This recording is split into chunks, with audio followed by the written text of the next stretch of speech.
Hi மக்களே, இன்றைக்கி நம்ம ஊர் சேனலில் சீரக சம்பா சிக்கன் பிரியாணி தான் செய்ய போகிறேன். வாங்க வீடியோக்குள்ளே போகலாம்.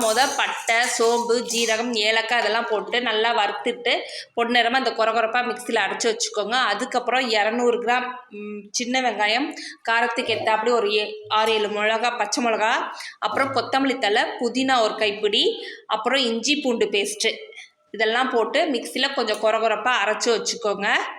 அரைச்சது பிறகு நம்ம கடாயில் எண்ணெய் ஊற்றிக்கோங்க. நான் நல்லெண்ணெய் தான் யூஸ் பண்ணிக்கிட்டேன். அப்புறம் பட்டை சோம்பு போட்டு தாளித்து விட்டு பெரிய வெங்காயம் 2 இருக்குது, அது நல்லா பொன்னிறமாக வறுத்துக்கோங்க. அதுக்கப்புறம் நீங்கள் அரைச்சி வச்ச பேஸ்ட்டு அப்படியே போட்டு கொஞ்சம் கலர் சேஞ்ச் ஆகிறதுக்கப்புறம் கொத்தமல்லி தழை, முந்திரி, அப்புறம் நாங்கள் அரைச்சி வச்ச மசாலா தூள் இருக்குது பார்த்தீங்களா, இதெல்லாம் போட்டு பொன்னிறமாக வறுத்ததுக்கப்புறம் காரத்துக்கு ஏற்றாப்படி நீங்கள் வரமிளகா தூள் போட்டுக்கோங்க. நான் கொஞ்சமாக தான் யூஸ் பண்ணிவிட்டேன். உங்கள் காரத்துக்கு ஏற்றாப்படி நீங்கள் போட்டுக்கோங்க. இதுக்கு நம்ம தக்காளி யூஸ் பண்ணுறது கிடையாது. தயிர் மட்டும் ஒரு 200 கிராம் ஊற்றிக்கோங்க.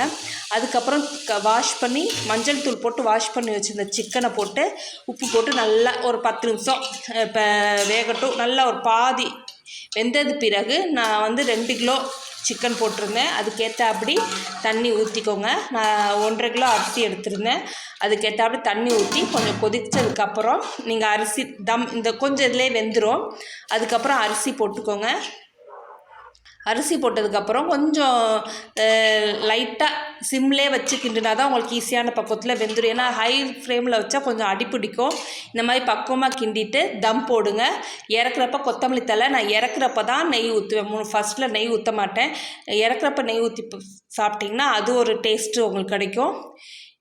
பார்த்திங்கன்னா கரெக்டான முறையில் வெந்துருச்சு. வீடியோ பிடிச்சா